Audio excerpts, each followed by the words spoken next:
കഴിഞ്ഞുപോയ ഒരാഴ്ചയിൽ മലയാളികൾ ഏറ്റവും കൂടുതൽ കേട്ട വാർത്തയാണ് ഒരു രാജ്യം ഒരു തിരഞ്ഞെടുപ്പ് എന്നത്. ഒരു രാജ്യം ഒരു തിരഞ്ഞെടുപ്പ് എന്ന ആശയത്തിന് കേന്ദ്ര മന്ത്രിസഭ അംഗീകാരം നൽകിയതായും 2034 നിയമം നടപ്പാക്കാൻ സാധിക്കുമെന്ന് തിരഞ്ഞെടുപ്പ് കമ്മീഷൻ പറഞ്ഞതുമൊക്കെ നമ്മൾ കണ്ടതാണ്. ഇപ്പോഴിതാ ഒരു രാജ്യം ഒരു തിരഞ്ഞെടുപ്പ് ബില്ലിൽ സംയുക്ത പാർലമെന്ററി കമ്മിറ്റി രൂപീകരിച്ചിരിക്കുകയാണ്. കമ്മിറ്റിയിൽ 31 അംഗങ്ങളുണ്ട്. ലോക്സഭയിൽ നിന്ന് 21 അംഗങ്ങളും രാജ്യസഭയിൽ നിന്ന് 10 അംഗങ്ങളുമാണ് കമ്മിറ്റിയിലുള്ളത്. ബജറ്റ് സമ്മേളനത്തിന്റെ അവസാന ആഴ്ചയിലെ ആദ്യ ദിനം സമിതി റിപ്പോർട്ട് സമർപ്പിക്കണം. എന്താണ് ഒരു രാജ്യം ഒരു തിരഞ്ഞെടുപ്പ് എന്ന് വിശദമായി നോക്കാം.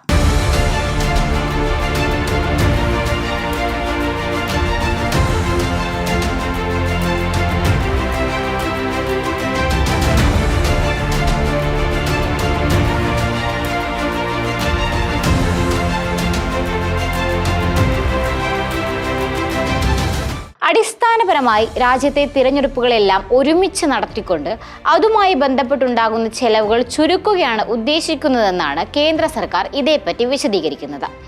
രാജ്യ പുരോഗതിക്ക് ഇത് അത്യന്താപേക്ഷിതമാണെന്നും മന്ത്രിമാർ അടക്കം വിശദീകരിക്കുന്നുണ്ട്. ഈ പദ്ധതിയുമായി ബന്ധപ്പെട്ട് കേന്ദ്ര സർക്കാർ തയ്യാറാക്കിയിരിക്കുന്ന വെബ്സൈറ്റിൽ നൽകിയിരിക്കുന്ന വിശദീകരണം ഇങ്ങനെയാണ്. 1951-52 മുതൽ 1967 വരെയുള്ള കാലയളവിൽ പാർലമെന്റിലേക്കും സംസ്ഥാന നിയമസഭകളിലേക്കുമുള്ള തിരഞ്ഞെടുപ്പുകൾ ഏതാണ്ട് ഒരേ സമയത്തായിരുന്നു നടത്തി വന്നിരുന്നത്. അതിനുശേഷം ആ രീതി തകരുകയും തിരഞ്ഞെടുപ്പുകൾ ഏതാണ്ട് എല്ലാ വർഷവും നടത്തേണ്ടി വരികയോ ഒരു വർഷത്തിൽ വ്യത്യസ്ത സമയങ്ങളിലായി നടത്തേണ്ടി വരികയോ ചെയ്തു. ഇത് സർക്കാരിന് കനത്ത സാമ്പത്തിക ബാധ്യത ഏൽപ്പിക്കുന്ന ഒന്നായി മാറുകയായിരുന്നു. സുരക്ഷാ സൈന്യങ്ങളെയും മറ്റു ഉദ്യോഗസ്ഥരെയും അവരുടെ പ്രാഥമിക ചുമതലകളിൽ നിന്ന് മാറ്റി ദീർഘകാലത്തേക്ക് തിരഞ്ഞെടുപ്പും അനുബന്ധ ജോലികളിലേക്കും നിയോഗിക്കേണ്ടതായും വന്നു. മാതൃകാ പെരുമാറ്റച്ചട്ടം പ്രാബല്യത്തിൽ വരുന്നതിനാൽ ദീർഘകാലത്തേക്ക് വികസന പ്രവർത്തനങ്ങൾക്കും തടസ്സം നേരിടുന്ന സാഹചര്യമുണ്ടായി. എല്ലാ വർഷവും തെരഞ്ഞെടുപ്പുകൾ വരുന്ന സമ്പ്രദായത്തിന് അറുതി വേണമെന്നും ലോക്സഭയിലേക്കും സംസ്ഥാന നിയമസഭകളിലേക്കുമുള്ള തിരഞ്ഞെടുപ്പുകൾ ഒരേ സമയത്ത് നടത്തുന്ന കാലത്തേക്ക് മടങ്ങണമെന്നും നിയമ കമ്മീഷന്റെ 170-ാം റിപ്പോർട്ടിൽ പരാമർശിച്ചിരിക്കുന്ന തിരഞ്ഞെടുപ്പ് നിയമ പരിഷ്കാരങ്ങളെ സംബന്ധിച്ചുള്ള ഭാഗത്ത് നിരീക്ഷിക്കുന്നുണ്ട്. രാഷ്ട്രപതി ഭരണം ഏർപ്പെടുത്തേണ്ടി വരുന്ന സാഹചര്യങ്ങളെക്കുറിച്ച് നമുക്ക് മുൻകൂട്ടി പറയാനാകില്ല. എങ്കിലും മറ്റ് സാഹചര്യങ്ങളിൽ നിയമസഭകളിലേക്ക് വെവ്വേറെ തിരഞ്ഞെടുപ്പ് നടത്തുക എന്നത് പ്രത്യേക സാഹചര്യങ്ങളിൽ മാത്രമായി കാണണം. നിയമം എന്നത് ഒരു രാജ്യം ഒരു തിരഞ്ഞെടുപ്പ് എന്നതാകണം. ലോക്സഭ നിയമസഭാ തിരഞ്ഞെടുപ്പുകൾ ഒരേ സമയത്ത് നടത്തുന്നതുമായി ബന്ധപ്പെട്ട് പാർലമെന്ററി സ്റ്റാൻഡിംഗ് കമ്മിറ്റി 2015 ഡിസംബറിൽ സമർപ്പിച്ച റിപ്പോർട്ടിൽ ഇതിന്റെ പ്രായോഗിക വശങ്ങളെക്കുറിച്ച് പഠിക്കുകയും 2 ഘട്ടങ്ങളായി തിരഞ്ഞെടുപ്പ് നടത്തുന്നതിനെക്കുറിച്ച് ശുപാർശ നൽകുകയും ചെയ്തിട്ടുണ്ട്. ഇതിന്റെ എല്ലാം അടിസ്ഥാനത്തിലാണ് മുൻ രാഷ്ട്രപതി രാംനാഥ് കോവിന്ദിന്റെ അധ്യക്ഷതയിൽ ഒരു ഉന്നതാധികാര സമിതിയെ നിയോഗിച്ചത്. പദ്ധതി നടപ്പാക്കുമെന്ന് സ്വാതന്ത്ര്യദിന പ്രസംഗത്തിൽ പ്രധാനമന്ത്രി നരേന്ദ്രമോദി പ്രഖ്യാപിക്കുകയും ചെയ്തിരുന്നു. ഒരു രാജ്യം ഒറ്റ തിരഞ്ഞെടുപ്പ് നടപ്പിലാക്കാൻ 2/3 ഭൂരിപക്ഷത്തോടെ പാർലമെന്റിൽ ബില്ല് പാസ്സാകേണ്ടതുണ്ട്. എംപിമാരുടെ സംഖ്യയാണ് ഭരണപക്ഷത്തിന് വെല്ലുവിളി. നിലവിൽ BJPക്ക് ഒറ്റയ്ക്ക് ഭൂരിപക്ഷമില്ലാത്തതിനാൽ ബില്ല് പാസ്സാക്കാൻ കൂടുതൽ പാർട്ടികളുടെ പിന്തുണ ആവശ്യമാണ്.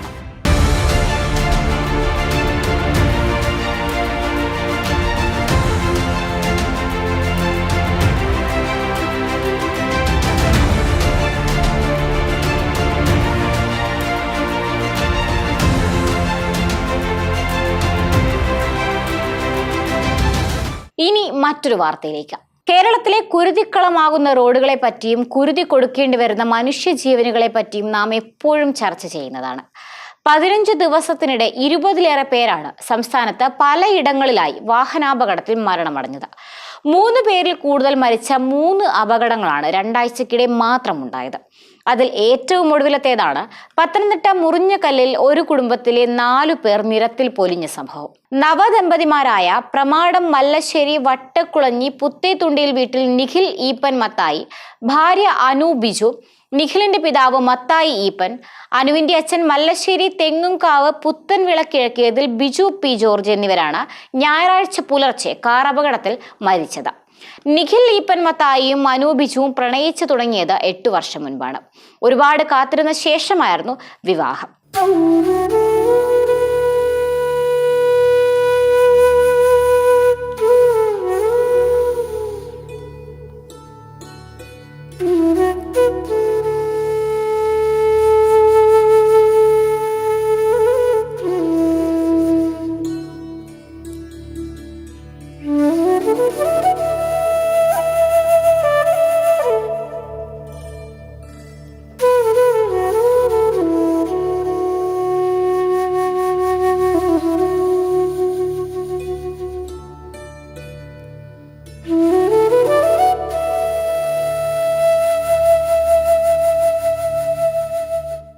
November 30 Poonkavu Saint Mary's Malankara കത്തോലിക്ക പള്ളി അൾത്താരയുടെ മുന്നിൽ നിൽക്കുമ്പോൾ ഇരുവരുടെയും കണ്ണുകൾ ഈറനണിഞ്ഞിരുന്നു.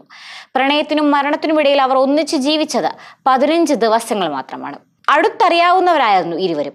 ഒരേ ഇടവകാംഗങ്ങൾ, വീടുകൾ അടുത്തടുത്ത്, പഠിച്ചതും ഒരേ സ്കൂളിൽ. ജീവിതം സുരക്ഷിത കരയിൽ എത്തിയെന്ന തോന്നലുണ്ടായപ്പോൾ വിവാഹം.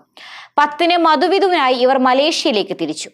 മടങ്ങിയെത്തും മുൻപ് മരണം വഴിയിൽ കാത്തുനിന്നു. ഇരുവരെയും കൂട്ടിമടങ്ങി. ദൈവം കൂട്ടിച്ചേർത്തതിനെ മനുഷ്യനും മരണവും വേർപിരിച്ചില്ല. നിഖിലും ഇരുവരുടെയും അച്ഛന്മാരും സംഭവ സ്ഥലത്ത് തന്നെ മരിച്ചു. ആശുപത്രിയിലേക്ക് കൊണ്ടുപോകും വഴി അനുവും മരിച്ചു. കാർ ഓടിച്ചിരുന്ന ബിജു പി ജോർജ് ഉറങ്ങിപ്പോയതാകാം അപകട കാരണമെന്നാണ് പോലീസിന്റെ പ്രാഥമിക നിഗമനം. അശ്രദ്ധമായി വാഹനമോടിച്ചുണ്ടാകുന്ന അപകടങ്ങളും മരണക്കിണി ഒരുക്കി കിടക്കുന്ന റോഡുകൾ മൂലമുണ്ടാകുന്ന അപകടങ്ങളും വർദ്ധിച്ചു വരുന്ന കാഴ്ചയാണ് നാം കാണുന്നത്. അപകടങ്ങളും അപകട മരണങ്ങളും ഇല്ലാത്ത ഒരാഴ്ച പോലും കടന്നു പോകുന്നില്ല എന്നതാണ് സങ്കടകരമായ ഒരു യാഥാർത്ഥ്യം. വികസിത രാജ്യങ്ങളിലെ റോഡ് മര്യാദകൾ കണ്ട് നാം പലപ്പോഴും അത്ഭുതപ്പെടാറുണ്ട്. എന്നാൽ നമ്മളിൽ പലരും എന്തുകൊണ്ടാണ് ഇത്തരം റോഡ് മര്യാദകൾ നമ്മുടെ നാട്ടിൽ പ്രാവർത്തികമാക്കാത്തതെന്നും ചിന്തിക്കേണ്ടിയിരിക്കുന്നു. റോഡ് അപകടങ്ങളിൽ രാജ്യത്ത് ഒരു ദിവസം ഏകദേശം 426 പേരാണ് മരിക്കുന്നതെന്നും 100 റോഡ് അപകടങ്ങൾ നടക്കുമ്പോൾ ഇതിൽ 44 എണ്ണവും ഇരുചക്രവാഹന യാത്രക്കാർക്കാണ് സംഭവിക്കുന്നതെന്നുമാണ് നാഷണൽ ക്രൈം റെക്കോർഡ് ബ്യൂറോയുടെ കണക്കുകൾ വ്യക്തമാക്കുന്നത്. ഓരോ ദിവസവും 1.35 ദശലക്ഷം ട്രാഫിക് മരണങ്ങളാണ് ആഗോളതലത്തിൽ സംഭവിക്കുന്നതെന്ന് ലോകാരോഗ്യ സംഘടനയും പറയുന്നു. അതേസമയം നമ്മുടെ കേരളത്തിൽ ഉൾപ്പെടെ ഒരു ദുരന്തമുണ്ടാകുമ്പോൾ മാത്രം ഉണർന്നു പ്രവർത്തിക്കുന്നതിന് പകരം അതുണ്ടാകാതിരിക്കാനുള്ള മുൻകരുതലുകളാണ് അധികൃതർ സ്വീകരിക്കേണ്ടത്. അത്തരം നിർദ്ദേശങ്ങൾ കാറ്റിൽ പറത്താതിരിക്കുക എന്നതാണ് ജനങ്ങളുടെ ഉത്തരവാദിത്തം. സംസ്ഥാനത്ത് സാമ്പത്തികമായി ഏറ്റവും പിന്നോക്കം നിൽക്കുന്നവർക്ക് സർക്കാർ നൽകുന്ന ക്ഷേമ പെൻഷൻ വാങ്ങുന്നവരിൽ മുതിർന്ന സർക്കാർ ഉദ്യോഗസ്ഥരുമുണ്ടെന്ന വാർത്ത പൊതുസമൂഹത്തിൽ വലിയ ഞെട്ടലാണ് ഉണ്ടാക്കിയത്. ധനവകുപ്പിന്റെ നിർദ്ദേശപ്രകാരം ഇൻഫർമേഷൻ കേരള മിഷൻ നടത്തിയ പരിശോധനയിലാണ് ഞെട്ടിക്കുന്ന തട്ടിപ്പുകൾ കണ്ടെത്തിയത്. സംസ്ഥാനത്തെ 1458 സർക്കാർ ജീവനക്കാർ സാമൂഹിക സുരക്ഷാ പെൻഷൻ കൈപ്പറ്റുന്നതായാണ് അന്വേഷണത്തിൽ കണ്ടെത്തിയത്. ഇപ്പോഴിതാ ക്ഷേമ പെൻഷൻ തട്ടിപ്പിൽ കൂടുതൽ നടപടി. അനധികൃതമായി ക്ഷേമ പെൻഷൻ കൈപ്പറ്റിയതിൽ പൊതുഭരണ വകുപ്പിൽ 6 പാർട്ട് ടൈം സ്വീപ്പർമാരെ പിരിച്ചുവിടാൻ ശുപാർശ. പൊതുഭരണ വകുപ്പ് അഡീഷണൽ സെക്രട്ടറിയുടേതാണ് ശുപാർശ. ഇവർ ഇതുവരെ വാങ്ങിയ ക്ഷേമ പെൻഷൻ 18% പലിശയോടെ തിരിച്ചു പിടിക്കണമെന്നും നിർദ്ദേശമുണ്ട്. ഇന്നലെ മണ്ണ് സംരക്ഷണ വകുപ്പിലെ 6 ജീവനക്കാരെ ഇതുമായി ബന്ധപ്പെട്ട് സസ്പെൻഡ് ചെയ്തിരുന്നു.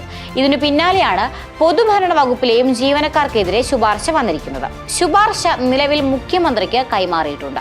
ഇതുമായി ബന്ധപ്പെട്ട് അന്തിമ തീരുമാനമെടുക്കേണ്ടത് മുഖ്യമന്ത്രിയാണ്. സംസ്ഥാനത്തെ ഗസറ്റഡ് ഉദ്യോഗസ്ഥരടക്കം 1458 സർക്കാർ ജീവനക്കാർ സാമൂഹിക സുരക്ഷാ പെൻഷൻ കൈപ്പറ്റുന്നുവെന്നാണ് പരിശോധനയിൽ കണ്ടെത്തിയത്. ധനവകുപ്പ് നിർദ്ദേശപ്രകാരം ഇൻഫർമേഷൻ കേരള മിഷൻ നടത്തിയ പരിശോധനയിലാണ് ഗുരുതര തട്ടിപ്പ് കണ്ടെത്തിയിരുന്നത്. അനധികൃതമായി കൈപ്പറ്റിയ പെൻഷൻ തുക പലിശ സഹിതം തിരിച്ചുപിടിക്കാനാണ് ധനവകുപ്പിന്റെ നിർദ്ദേശം. ഗസറ്റഡ് ഉദ്യോഗസ്ഥരടക്കമാണ് പെൻഷൻ കൈപ്പറ്റുന്നത്. കോളേജ് അസിസ്റ്റന്റ് പ്രൊഫസർമാർ, ഹയർ സെക്കൻഡറിയിലെ അടക്കം അധ്യാപകരും ക്ഷേമ പെൻഷൻ വാങ്ങുന്നവരുടെ പട്ടികയിലുണ്ടായിരുന്നു. ആരോഗ്യ വകുപ്പിനാണ് ഏറ്റവും കൂടുതൽ പേർ ക്ഷേമ പെൻഷൻ വാങ്ങുന്നത്. 373 പേരാണ് ആരോഗ്യ വകുപ്പിൽ നിന്നും മാത്രം ക്ഷേമ പെൻഷൻ കൈപ്പറ്റിയിരുന്നത്. പൊതുവിദ്യാഭ്യാസ വകുപ്പാണ് 2ാം സ്ഥാനത്ത്. അതിൽ 224 പേരും ക്ഷേമ പെൻഷൻ കൈപ്പറ്റിയവരാണ്. തട്ടിപ്പിൽ മാസാമാസം 23 ലക്ഷത്തിലേറെ രൂപയാണ് സർക്കാർ ഖജനാവിൽ നിന്നും തട്ടിപ്പുകാർ കൈക്കലാക്കിയത്. ഒരു വർഷമാകുമ്പോൾ ഇത് 2.25 കോടി രൂപയാകും. സാമൂഹിക സുരക്ഷാ പെൻഷൻ പട്ടിക കൈകാര്യം ചെയ്യുന്ന സേവന സോഫ്റ്റ്വെയറിലെ ആധാർ നമ്പർ സർക്കാർ ജീവനക്കാരുടെ ശമ്പള വിതരണത്തിനായുള്ള സ്പാർക്ക് സോഫ്റ്റ്വെയറിലും കണ്ടെത്തിയതോടെയാണ് ധനവകുപ്പ് തട്ടിപ്പ് തിരിച്ചറിഞ്ഞത്. അർഹരായവർക്ക് കിട്ടേണ്ട തുകയാണ് അനർഹരായവർ ഇത്രയും കാലം കൈപ്പറ്റിയിരുന്നത്. തെറ്റ് ചെയ്തവർ അതാരായാലും ശിക്ഷിക്കപ്പെടേണ്ടത് അനിവാര്യമാണ്. അത്തരത്തിലുള്ള ശിക്ഷാ നടപടികൾ എക്കാലവും മാതൃകാപരമായിരിക്കണം. മറ്റു വിഷയങ്ങളുമായി അടുത്ത ആഴ്ച വീണ്ടും കാണാം. നമസ്കാരം.